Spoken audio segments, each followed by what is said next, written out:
Hang on. I got the camera. Got it.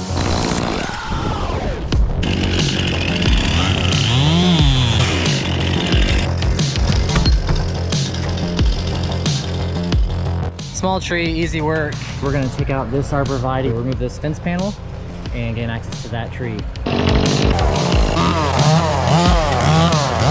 Now I have access to take this panel apart pretty fast. It's a zippity-doo-dah. There it goes.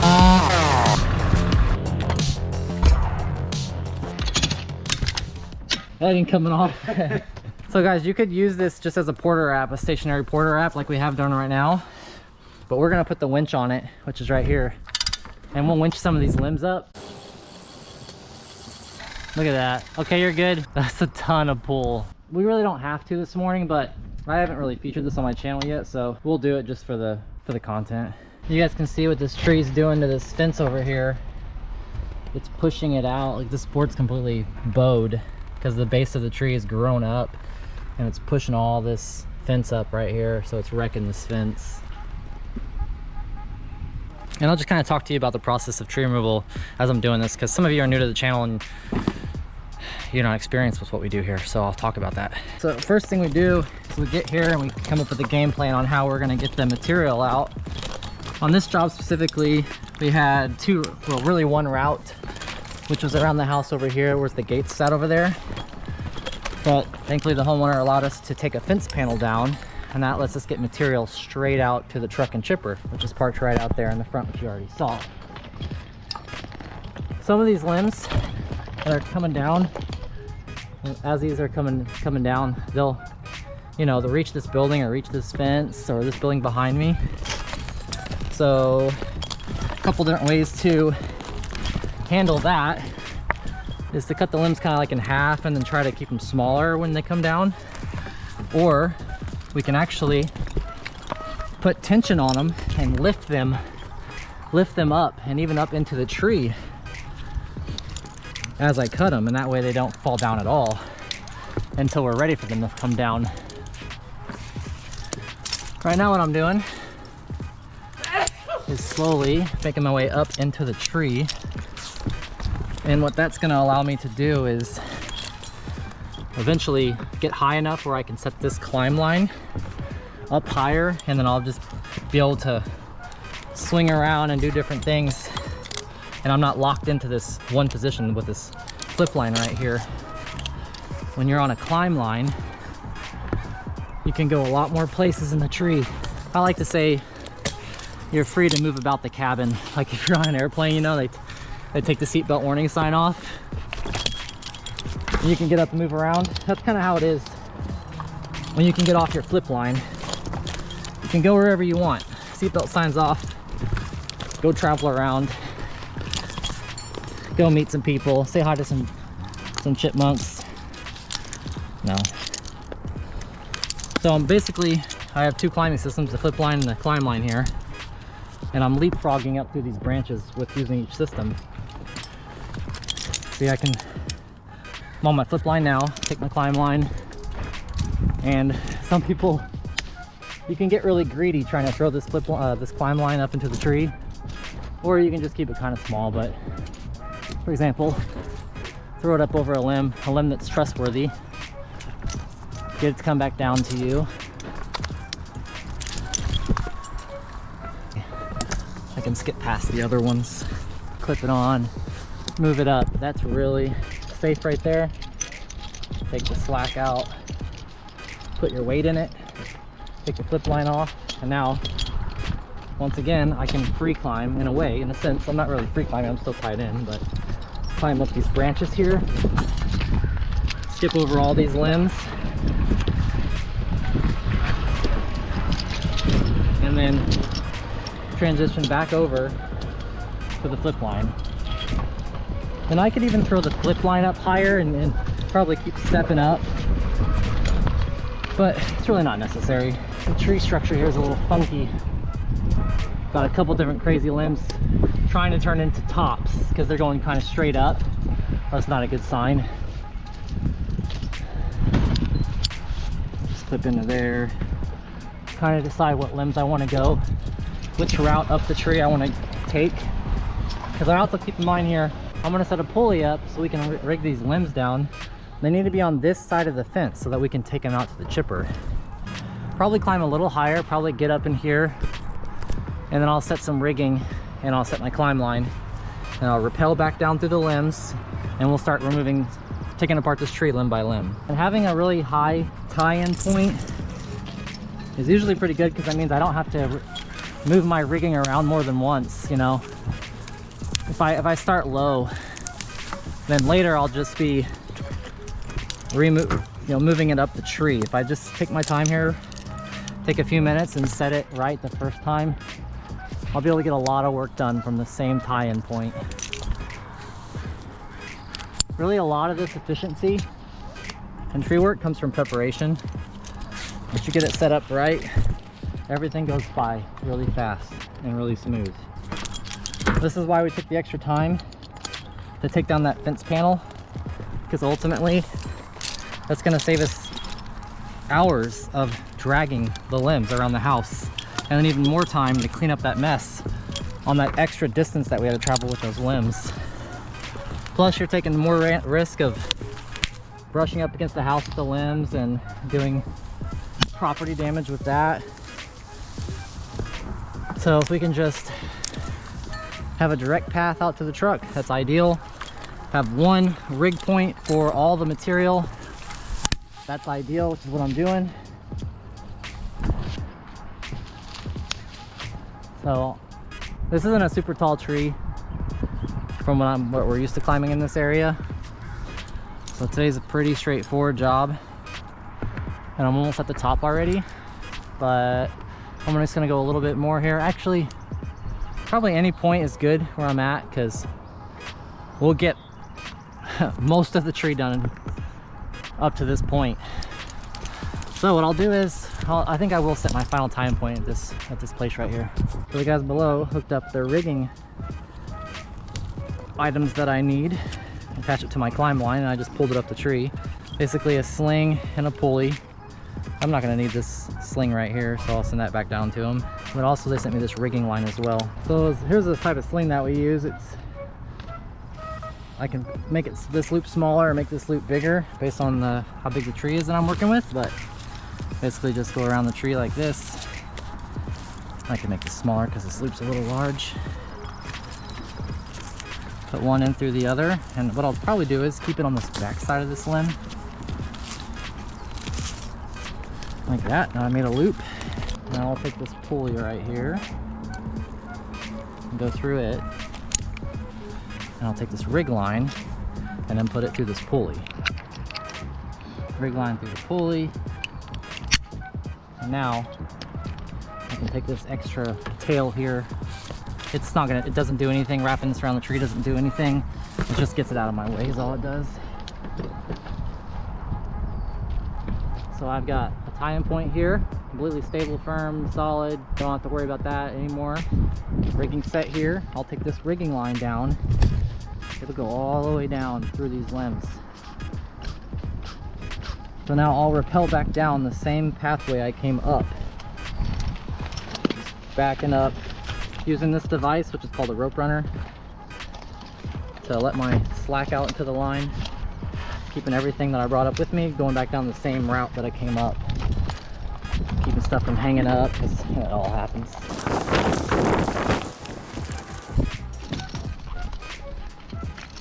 Now that I'm back down to the bottom of the tree, I'll go back onto my flip line. That way when I'm cutting, I'll be double tied in.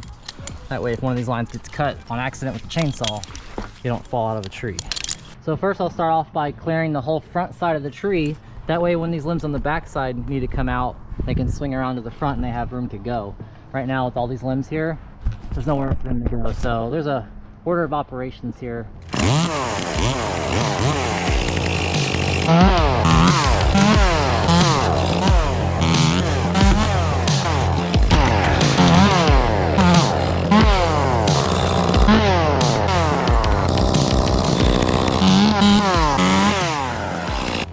put a little bit of a push when I'm cutting off these limbs. Keeps it away from the base of the tree. Right now I'm trying to avoid down there is number one, for that little piece of limb to come down and hit the root flare, the trunk flare, because then it'll bounce and go flying. And number two, I have that device that I set up earlier. I don't want it hitting that either. Another thing that can be done with cutting these limbs is cutting them straight down. If there's no obstacles right below and you can cut the limb where it won't swing back towards the tree, this is a method that you can do. What that does is just save time from having to rig stuff up and down. It's just faster.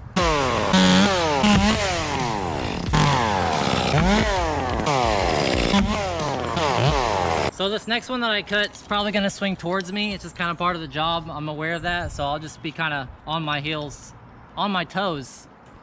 When you're on your heels, it's a bad position. I'll be on my toes move out of the way of this one.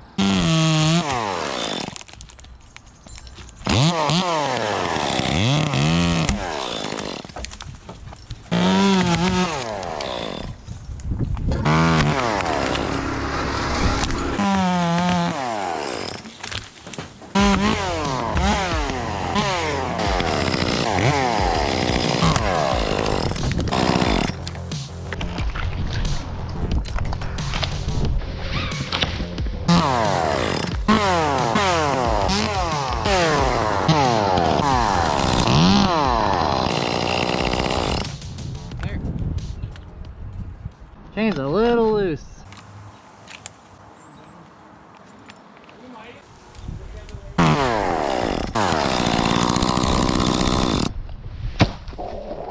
Actually a pretty decent amount of wind up here right now.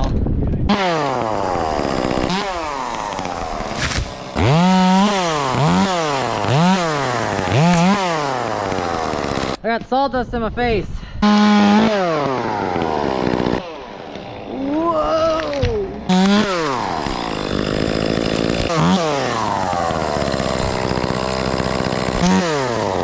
Ooh, that one looks heavy.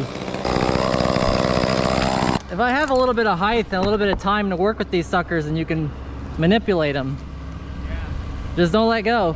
If there is more space from right here to right there, you have more time to manipulate it with when you grab the rope, kind of like an ABS stopping a wheel, because it'll shift it.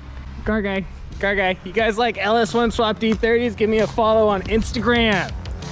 Eric Johnson with a SEN.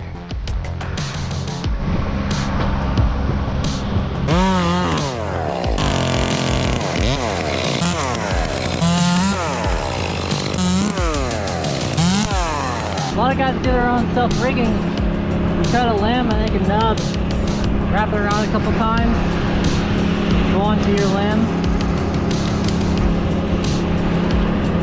I can do my own. Keep that strong right there, do my own rigging. Without, I can just slowly let the rope out, let this limb down.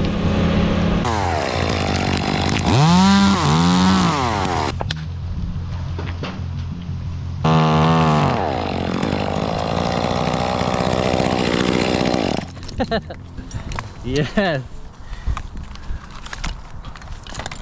I held on to that sucker and it was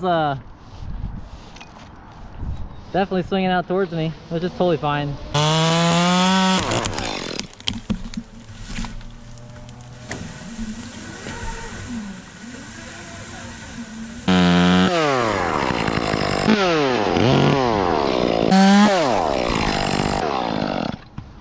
He's fighting the branch. Hiya! Hiya! Here we are. Alright, drop it right here, eh? Oh yeah, heaps good. Bang on. Alright, so let me show you what we got done so far. I did take the rigging, it was on this side of the limb. I moved it to this side, the front, completely front, where I've cleaned up this whole front of the tree now. So now I'll rappel back down, and then we'll start getting the limbs on the back side, and you'll see how they swoop around to the front. Lifting these trees really doesn't work if you don't have the tie-in point further out on the limb. You have to either limb walk out there or try to toss it and recover it in some way. What was that? Oh, that was a bus. I'm tired of this, Grandpa. What's that from?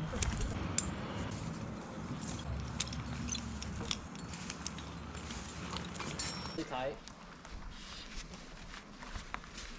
high as you can get it. And then you're gonna capture all that in the pollard? What is it called? Ballard? Baller? Anyways, capture all that in there. And then lock it off so it looks good now, so it's not gonna lose anything. You're good. Now you wanna hook up the winch to it and you'll pull even more out of it. You can attach that lower and then you just slide it up. And then the higher you can push that up, the better. Now just winch it. The GRCS is really convenient. It's like 3 times maybe the cost of this device. This one works great. This is what I bought when I first started tree work, so I still have it. I don't really use the Stein here often enough to basically buy a more convenient GRCS, so that's why I haven't bought one. They're $4,000 or $5,000. But every once in a while when we do pull a branch, we'll use the Stein, and you can see how it's lifting the branch up now.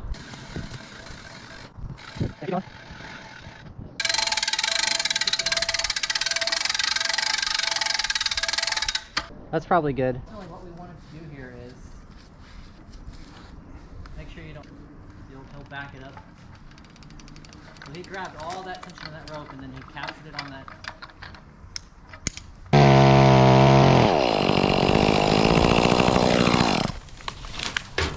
There was a lot of tension in that rope, but if we hadn't lifted it and taken all this slack out of this line, it would have first come down onto the building, onto the fence, before we could do anything with it. And then we would have had to lift it up from there to get it up over the fence. So this just saves all that work. The Stein's a great device. It's very budget friendly and it works just as good as GRCS. They laughed at me when I said budget friendly. I heard a little snickering down there. So we're gonna do this a couple more times, at least once more. Probably 2 more times because this one out here is pretty long. Yeah, we'll do this at least 2 more times. In case you were curious of what my day consisted of. This is pretty much it.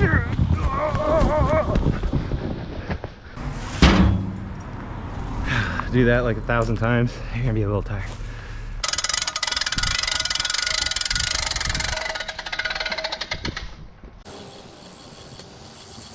Look at that. Okay, you're good. That's a ton of pull. Like I can hear the limb kind of like groaning. If you keep pulling on it, eventually it will just break, so we don't want that to happen.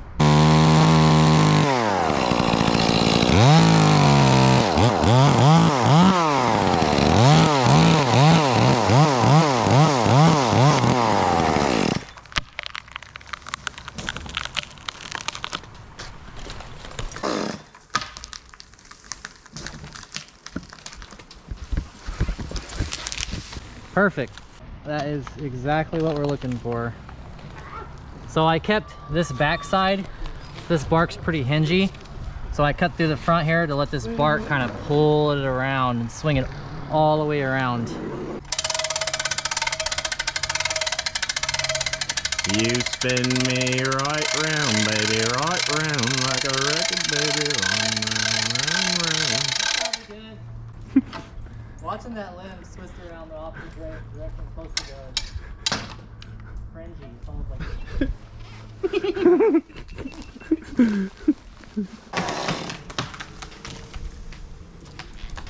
Beautiful.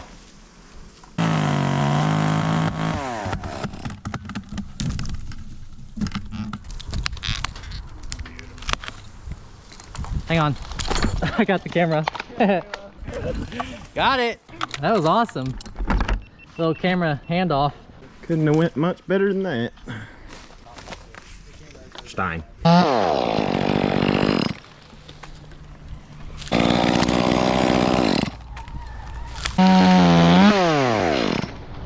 So that was the last limb.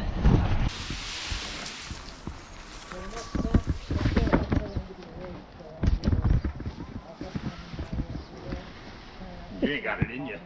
You ain't got it in you. You wanna bet? Nah. Now I'm up to my rigging point right now. So the next step, there's still a couple here that need to be rigged. So what I'll do is I'll start climbing my way up through there, clearing out little stuff and tossing it as I can.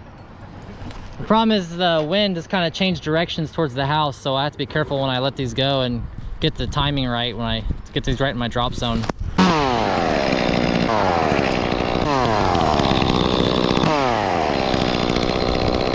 There's a constant breeze just pushing towards Jake and Eric down there. I'm just slowly peeling this thing apart, going up because we're getting ready to do a top, getting pretty close. There's no more rigging until we start rigging out this wood, which we're going to negative rig this just because we don't do it very often, and we'll do it just for the practice.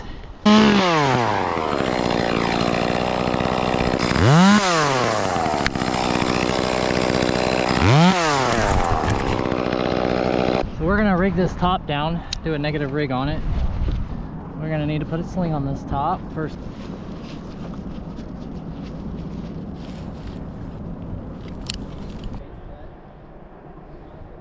So now what I need to do is put a face cut in this. I'll take this rope, attach it to this tree right here, do the back cut, and it'll come down controlled.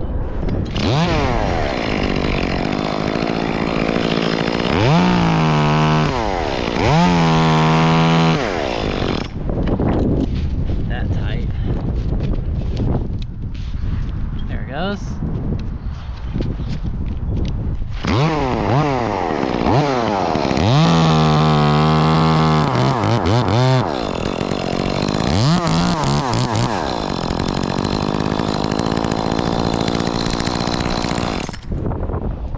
Oh, jeez, that sucker came out there. I thought you were gonna take it all the way to the ground. I was like, dang. Oh, just let it flow all the way to the ground? Yeah, it was like perfect. Yeah, you know how I do tops. It said it went straight out there. So now I'm gonna redo that process with this all this stem wood right here, trunk wood. I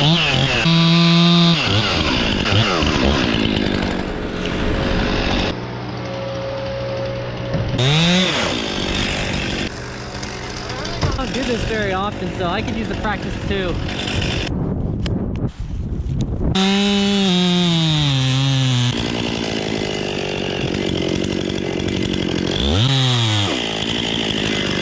Stand by.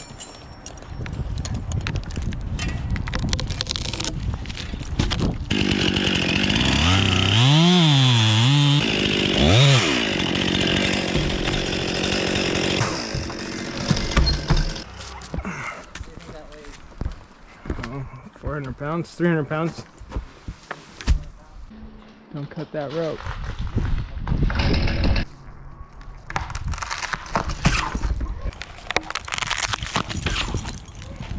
I actually like doing it that way. A lot of guys cringe on that because they say that this can peel down and peel you down the tree. But let me show you guys something real quick. It would have to peel down past my climb line, past this sling right here, which has all this weight holding that log, until it even gets to my flip line. So it's not pulling me down out of the tree, in case anybody's gonna say that. All right, here comes the piece.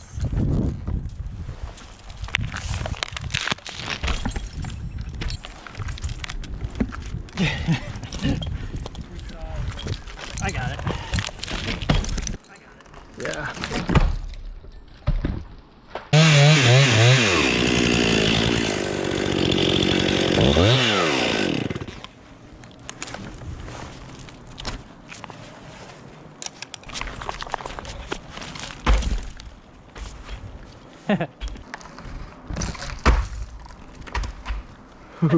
Can't do any more after that one. Yeah, that's always the thing when you get close to the ground, is that piece. Number one, I could hit the stein, or number two, if it kind of swings off center, then it could hit the fence. So like number 10, it could potentially hit Eric. So that's the 10th though. yeah, that's like 10th, 11. At this point, I'd have to do a super deep face cut to get it to go over, or we could wedge it too. Yeah, I could fall it on that, or I could just chunk it out, whatever you guys want. Keep chunking. You're thinking like here though, yeah.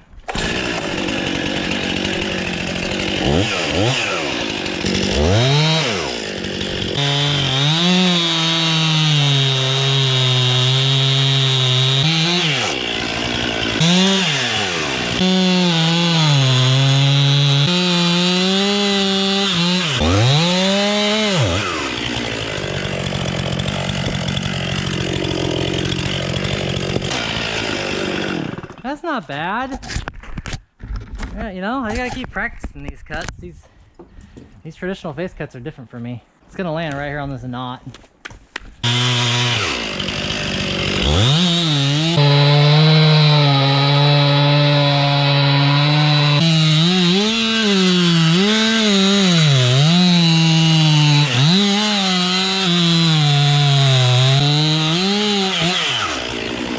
Not all the way through on this side.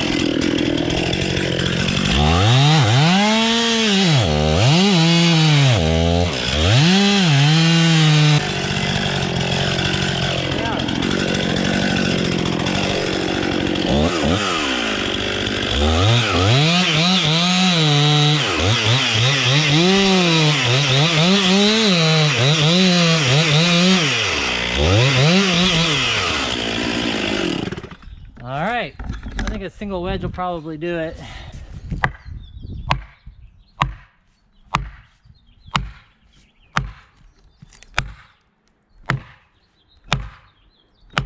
Maybe I'm wrong. I do like this axe though, it bangs really well. Dude, that axe is awesome.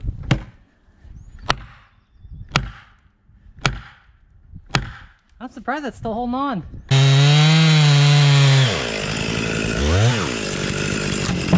There it is. Sweet. Well, ground looks pretty good.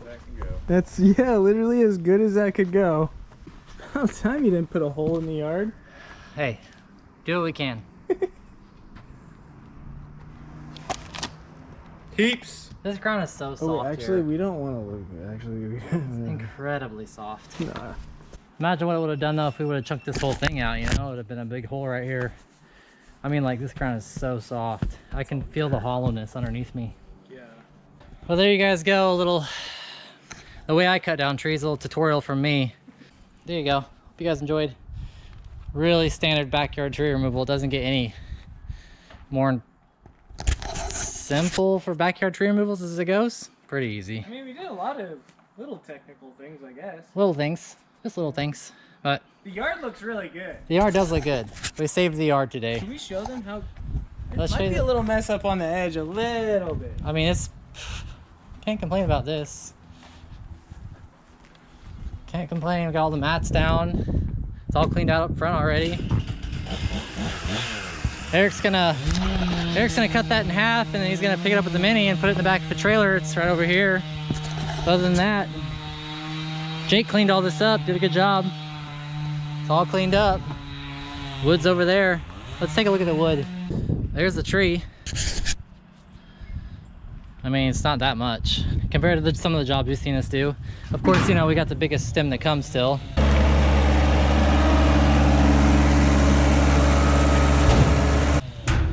But yeah, that's a wrap, guys. Thanks for watching.